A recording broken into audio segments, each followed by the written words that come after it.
Good morning.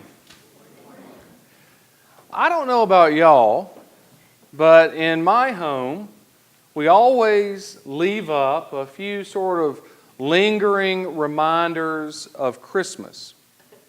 This year, there's an angel figurine down on one end of the mantle and a decorative tin with snowflakes on it on the sideboard and a cookie jar with reindeer on it on top of the silver chest.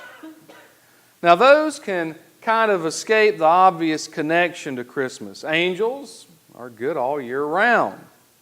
And you can make an argument that that decorative cookie tin with a snowflake on it has a winter theme. And after all, reindeer are a kind of deer. And if you're ever in my house, deer are rather prominently displayed. But there is something that's inescapably Christmas, and that's the cards that we receive. They decorate the entire door of our pantry and outline the doorway leading from the dining room into the kitchen. And most years, and this is one of them, they kind of creep across the kitchen and cover up a cabinet front that's opposite the pantry. We've only taken them down just in the last 3 days. And to me, honestly, that seems a bit soon. But there's also one more thing. And it's what I lit the other night. It's a candle. A candle that says on the side, "It is scented like mistletoe."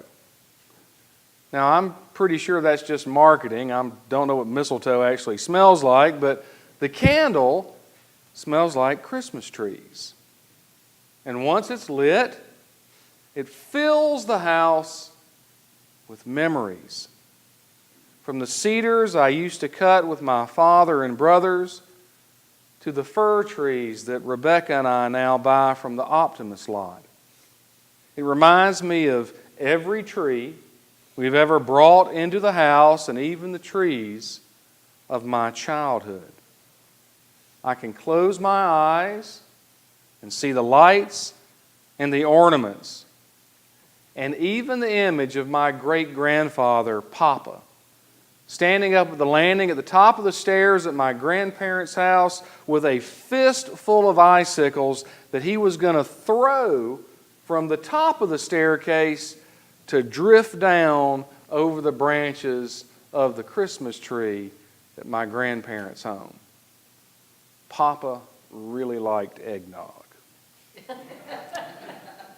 Now, neuroscientists will tell you that our sense of smell has direct connections to the amygdala and the hippocampus. Those are the parts of the brain that are most involved in emotion and memory. And so for a little while, with the scent of a Christmas candle, I am swept back into a former moment, into a past reality. And while the detail of mountaintop scents are left out of this morning's biblical story, I have no doubt they would have been triggers later on. Imagine Peter as an old man 30 years later telling this morning's story. I've never seen that blazing white again, the color of his robes, but anytime I breathe in clear, cool mountain air, I'm back in that place, back in that moment, and I can see the three of them, Moses the lawgiver, and Elijah the prophet, and Jesus himself with that slight smile he seemed to always have. And then the voice that was so clear and so precise, "This is my Son, the beloved, listen to him." I heard the voice of God, and only years later has it occurred to me how much it reminds me of Jesus' voice.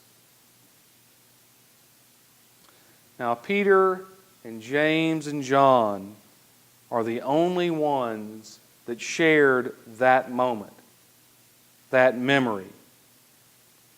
But the gospel writers have given it to us not to be a memory, but rather a reminder of a reality that's just beyond the edge of our perceptions.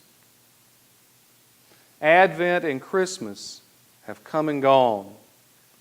And Epiphany, well, Epiphany is going to end on Tuesday night with boiled shrimp and steamed oysters. But before we step into the 40 days of penance and fasting, we are given a glimpse of why.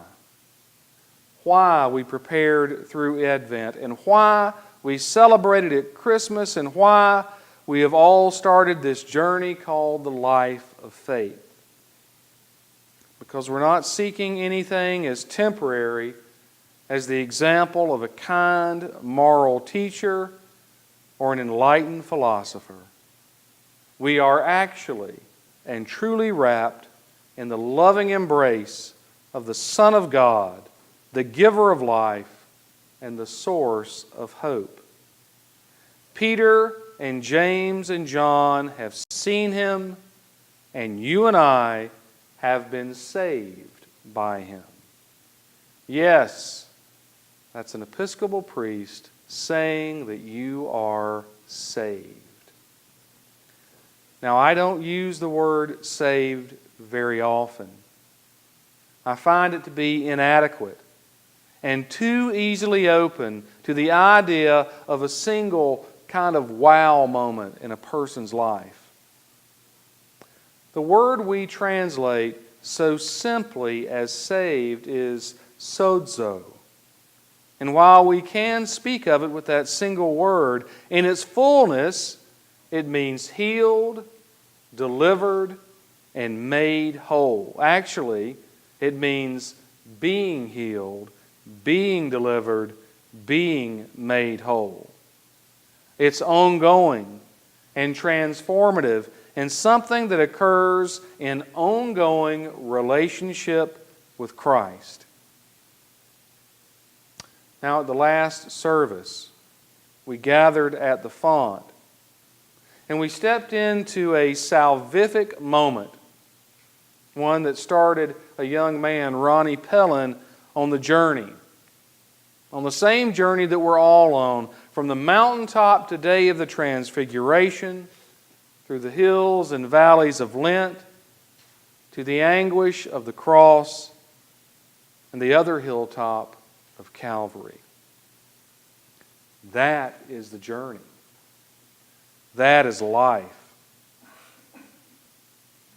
But again, the gospel writers have given us this moment on the mountaintop of Transfiguration as a reminder to make alive in our hearts and minds what was and what will be again. And so each year, while we walk the 40 days, we do so with the light of the Transfiguration shining behind us to illuminate the path, but also waiting for us at the edge of sight and just over the horizon. Amen.